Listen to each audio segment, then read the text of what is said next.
В эфире телеканала «Итоги дня», в студии Кристина Якупова. Здравствуйте. Коротко о главных темах выпуска. Обстановка на реках Якутии стабильная. Ледоход на реке Лени наблюдается в Булунском районе. Лучшая семья республики удостоилась высокой государственной награды «Родительская слава». Более 100 вакансий предложила компания «Газпром Трансгаз-Томск» на ярмарке вакансий в Ленске. Неренгринцы готовятся к спортивным играм народов Якутии. Спортсмены будут представлять район почти по всем видам. В Якутии поэтапно начнет открываться навигация для маломерных судов. Так, с 3 июня она откроется в Алданском, Ленском, Неренгринском, Алекминском районах, с 6 июня в центральных и заречных группах улусов. Также в Якутске и Жатае. С 10 июня в северных улусах республики. Сроки могут корректироваться в зависимости от обстановки на водных объектах. Активная фаза ледохода на реке Лени наблюдается выше села Кюсюр Булунского района. В ближайшие сутки там ожидается ледоход. Вскрытие реки в устьевой части ожидается в первой декаде июня. Вследствие выхода волны с рек Витим и Алекма на реке Лени на участке Сынаяхтат-Табага отмечается незначительный суточный подъем воды. На реке Алдан у села Угина сформировался максимум с общим ростом 53 сантиметра. В ближайшие сутки ожидается максимум у гидропоста Учур и дополнительный подъем составит 10-20 сантиметров. Ниже по течению до устья реки продолжается рост уровней воды различной интенсивности. До конца недели уровни будут держаться. На сегодня остается закрытым проезд на 350-м километре автодороги Амга в Усть-Майском районе. Установлено круглосуточное дежурство. По северным рекам на реке Яна у села Устьянск сегодня продолжается подвижка, и мы планируем, что в течение 2-3 суток там будут, и возобновляться ледоход и пойдет на устьевую часть реки Яна.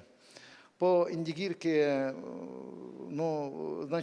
ледоход у нас находится на границе Абыйского и Аллаевского района, идет на низких уровнях, поэтому там никаких таких серьезных проблем мы думаем, что не будет.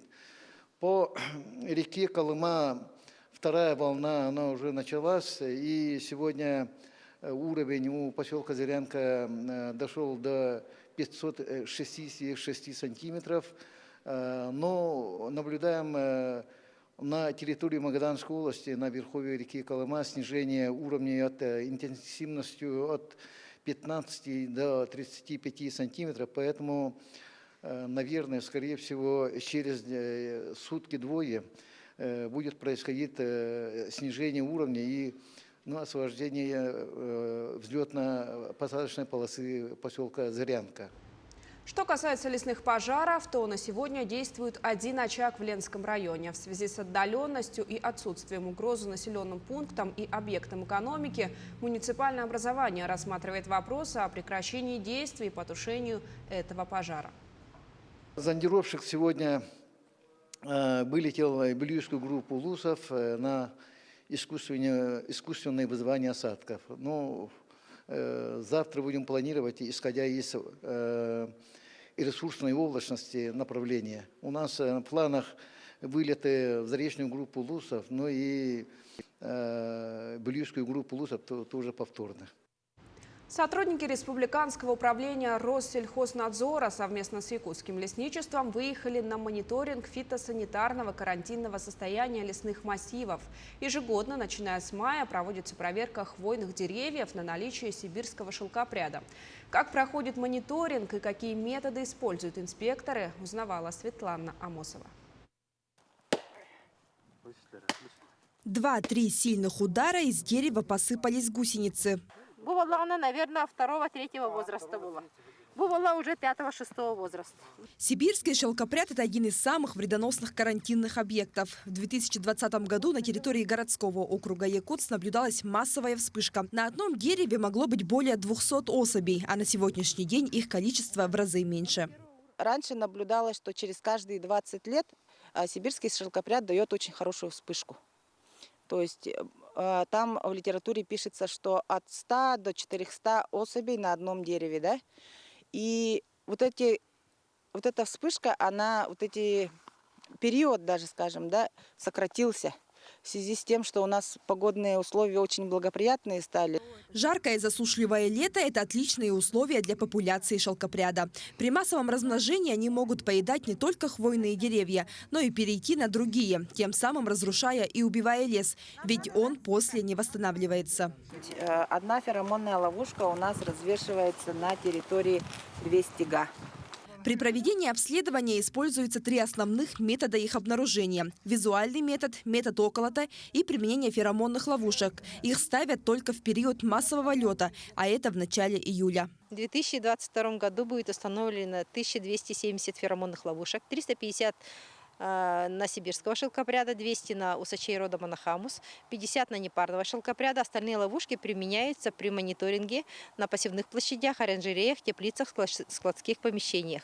По результатам мониторинга обнаруженные насекомые для идентификации и подтверждения карантинного объекта направляются в Иркутскую межобластную ветеринарную лабораторию. Карантинный объект – это вредоносный организм, который не должен быть на территории определенного государства. То есть, если он у нас Российская Федерация, то есть этот организм не должен быть на нашей территории находиться, либо должен быть ограничен, то есть другие регионы и другие страны данный организм не должен попасть. Такие мониторинги проводятся не только в лесных массивах, но и в сельхозугодьях, в складских помещениях, а также в питомниках. На всех территориях, где может распространиться карантинный объект. Светлана Амосова, Григорий Хлопков, Якутск. Соглашение о сотрудничестве подписали уполномоченный по правам ребенка в Республике Туяра Васильева и управляющий отделением Пенсионного фонда по Якутии Георгий Степанов. Документ предусматривает совместную работу в обеспечении социальных гарантий, в первую очередь детей, семей с детьми, многодетных семей.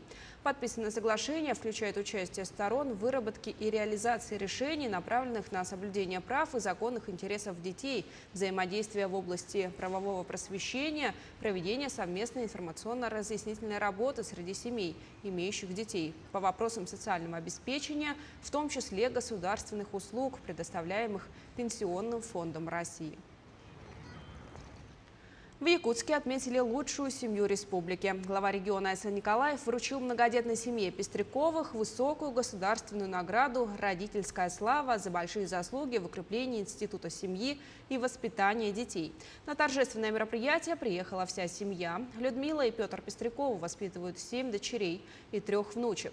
Также по видеоконференц-связи подключился председатель правительства Российской Федерации Юрий Трутнев. Он поздравил семью со столь высокой оценкой родительского труда.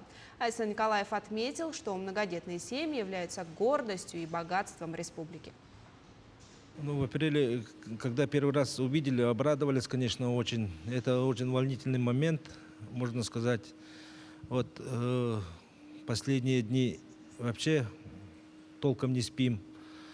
Все, подготовка. Завтра будет видеоконференц-связь с Владимиром Владимировичем Путиным с нашего дома. Это очень ответственное мероприятие. Уже подготовка идет полным ходом. Обеспечить кисломолочной продукцией не только население Якутска, но и жителей Вилюйской и Арктической группы районов. Такую задачу поставил заместитель председателя правительства Михаил Никифоров в ходе ознакомления с производством Якутского гормолзавода. На сегодня молочный завод является крупным производителем в регионе. Большое внимание уделяется качеству. Продукция проходит через десятки лабораторных анализов. С начала года на заводе заготовили более 4600 тонн кисломолочных изделий. В этом году планируют производить 12 тысяч тонн. Но в то же время в связи с недостаточностью сырья и поступлением заявок от столичных предприятий гормолзавод не работает в полную мощность. Также стоит задача реализовывать продукцию в районы республики и производить школьную молочную продукцию. Нам хотелось бы, чтобы реализация Продукции Магормолзавода, она шла в ближайших улусах, это заречные, центральные, ну и, соответственно, возможно, и вилюйские. В будущем рассматриваем даже реализацию и поставку и в северно-арктические районы. Здесь уже логистика другая, поэтому здесь мы должны четко это дело отработать. Ну и с точки зрения технологической мы сегодня обсуждали пока вопрос на перспективу. Этот вопрос должны изучить в ближайшее время. Сегмент, который мы будем продавать, в том числе и по школьному питанию, мы должны увеличить. В Якутии активными темпами идет строительство новых корпусов общеобразовательных учреждений. Сегодня с ходом ремонтных работ ознакомился заместитель министра строительства региона Евгений Афанасьев. Так, самая крупная школа в республике появится в микрорайоне Прометей на 990 мест. Кроме этого, школы строятся и в других районах Якутска. В целом, в рамках соглашения с web.rf в столице построят 10 школ почти на 4000 мест. Задача этой работы в первую очередь перевести детей в односменный режим обучения, увеличив количество учебных мест. Подробнее в сюжете Ульяны Шагиной. Первый пункт объезда заместителя министра строительства региона Евгения Афанасьева начался со школы номер 5. Здесь по плану появится трехэтажный пристрой на 274 места. На объекте 33 строителя компании «Сетте». Работы идут полным ходом. Внутри у нас идет штукатурка, монтаж скрытой проводки, монтаж коробов вентиляции, кладка на уровне 2-го этажа, монолитные работы на кровле, выход на кровлю.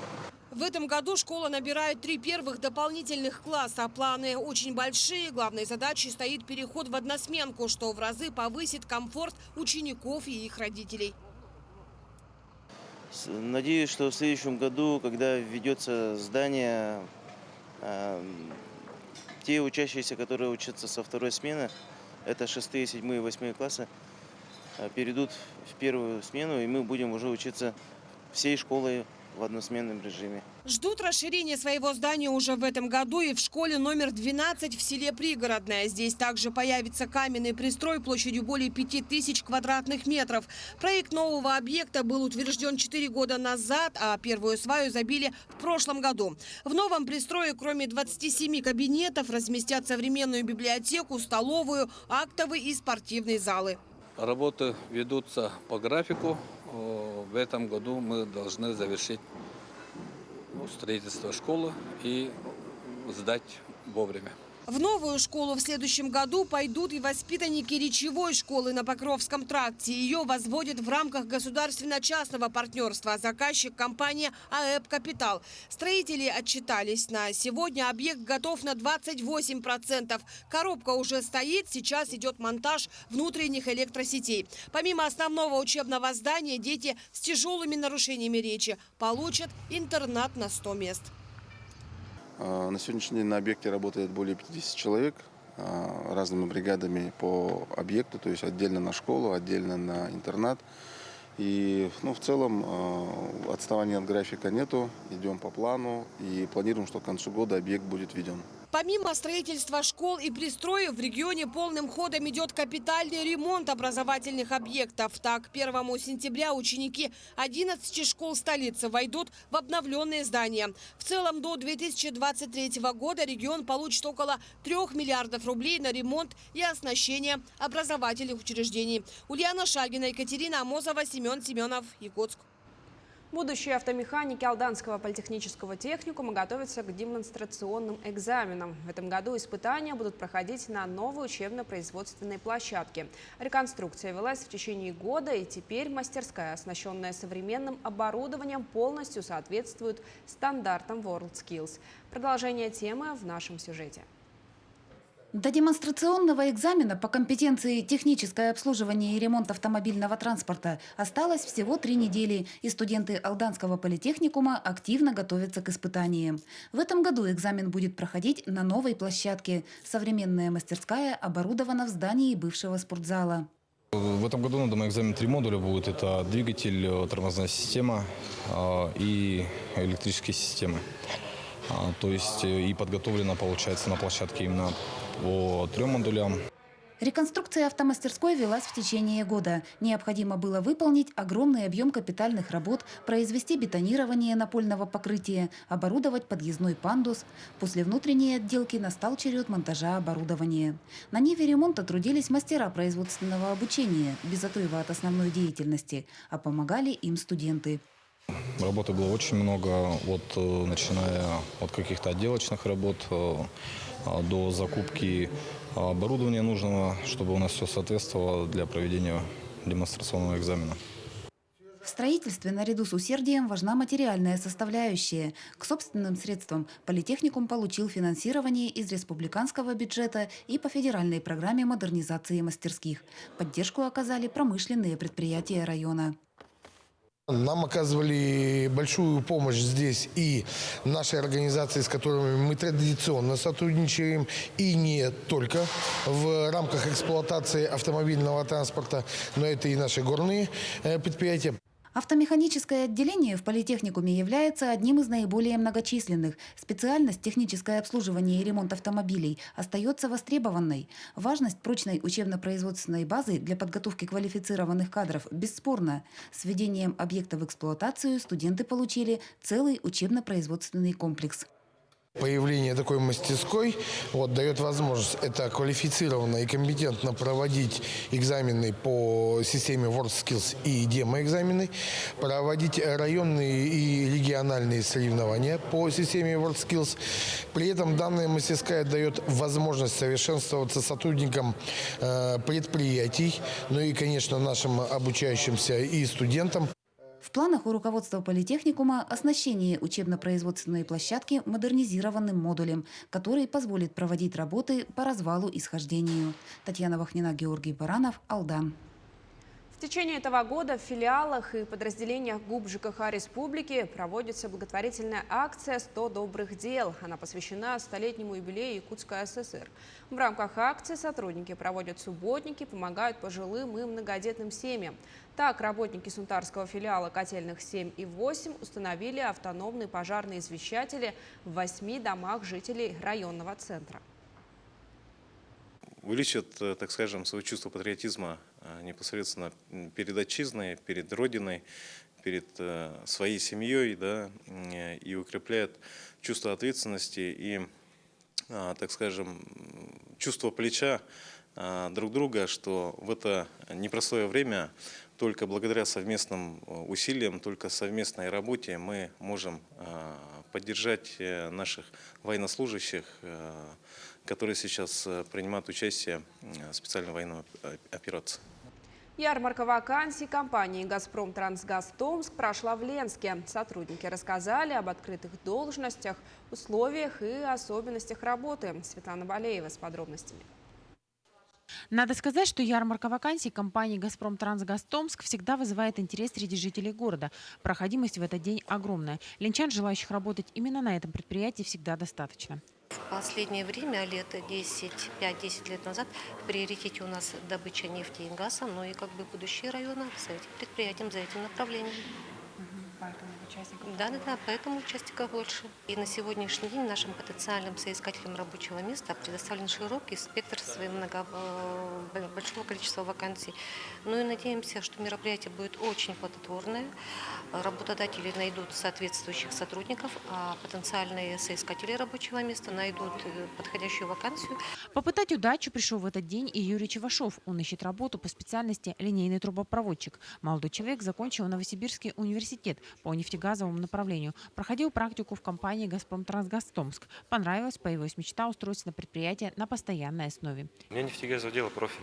И тут Транснефть, «Газпром». Почему-то «Газпром» выбрал, больше меня устраивает как предприятие. В Новосибирске год жил, решил обратно в Ленск. Из-за работы именно. Рустам Велиев тоже посетил ярмарку в надежде найти работу. В перечне предоставляемых вакансий есть и его специальность. Парень очень надеется, что после небольшого собеседования, которое он прошел во время мероприятия, его возьмут на работу. Какую работу, по какому профилю ищете, какую специальность? По возможности, конечно, по своей специальности. В наше время довольно сложно найти. А так я отучился в Ленском технологическом техникуме, мастер по обслуживанию магистральных трубопроводов. Есть вакансии трубопроводчик линейный здесь. но по этому диплому довольно маленький разряд ставили, поэтому лучше по монтеру.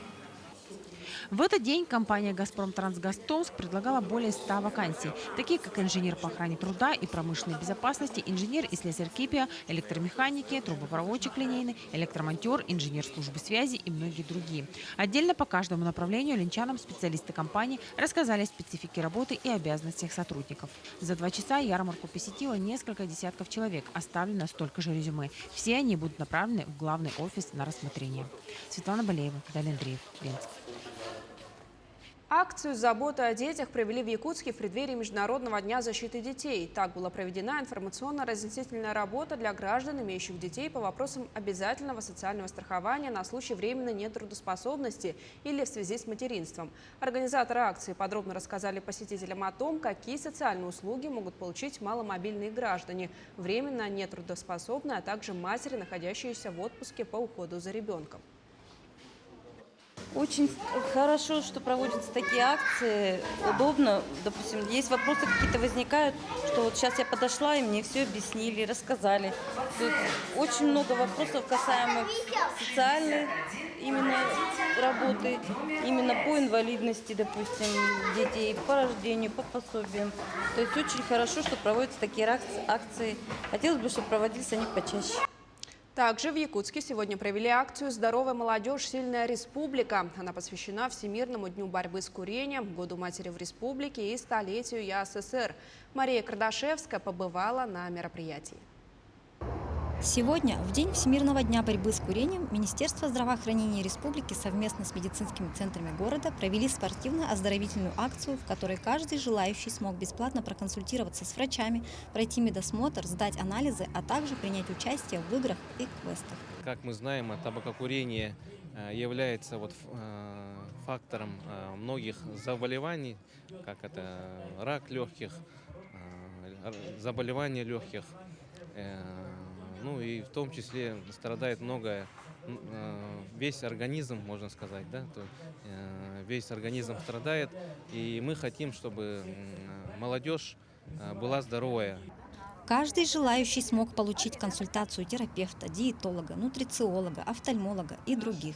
Посетители узнали индекс массы и состав своего тела, рост и вес, получили другие ответы по состоянию своего здоровья. Я как многодетный отец решил для себя строить четкую позицию по отношению к сигаретам и алкоголю. И стараюсь прививать для своих детей основные принципы ведения здорового образа жизни.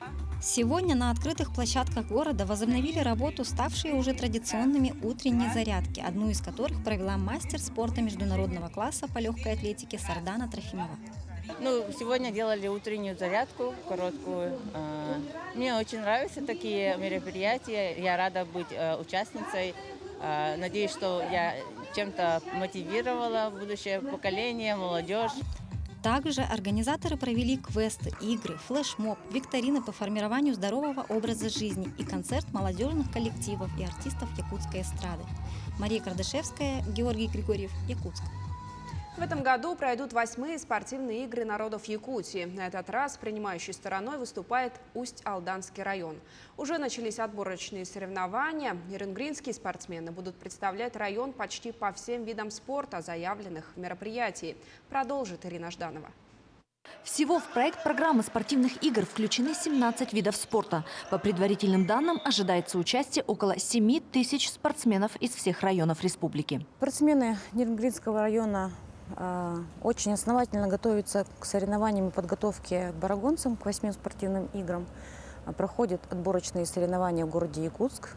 Очень много спортсменов занимают первые места. Легкоатлеты очень хорошо выступили. Бокс. Буквально вчера или позавчера закончились соревнования по баскетболу. И наши ребята тоже прошли отборочные соревнования. Отборочные соревнования проводятся с марта по июнь. Особое внимание уделяется вакцинации спортсменов, тренерского и судейского состава. Первыми путевки к играм разыграли борцы. Борьбу продолжили футболисты и боксеры. Собирались мы на чемпионате республики. У нас было в каждом весе по 8 человек. Таким образом 6 человек отобрались. В данный момент тренируемся, подготовимся. Сейчас выезжаем на чемпионат Дальнего Востока, чтобы провести еще несколько боев. Там отбоксируем, ну и дальше будем готовиться. 8-е спортивные игры народов Якутии станут одним из самых ярких и запоминающихся событий столетнего юбилея республики. И в этих соревнованиях зрителей ожидает ряд нововведений, таких как баскетбол 3х3, соревнования по комплексу ГТО, спортивная ходьба и женская борьба. Ирина Жданова, Захар Головин, Нерюнгри.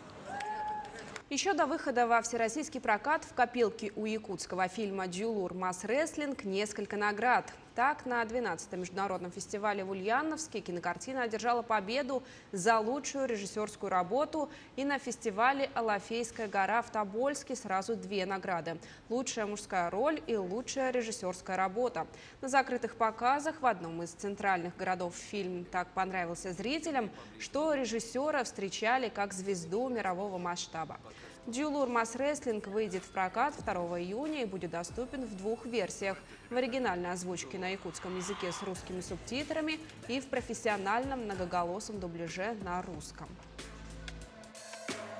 Этот фильм получил грант Министерства Российской Федерации, и то, что мы получили грант, это уже для нас это поставлена высокая планка, то, что фильм уже мы рассчитали для того, чтобы не только показывать у нас в республике, но и в России. По России это в больших городах, таких как Москва, Санкт-Петербург, Казань, Тюмень, Новосибирск, Уфа и такие же большие города. И примерно мы планируем взять более 100 кинотеатров по России. На этом все. Наши корреспонденты следят за развитием событий. Оставайтесь с нами. До встречи в эфире.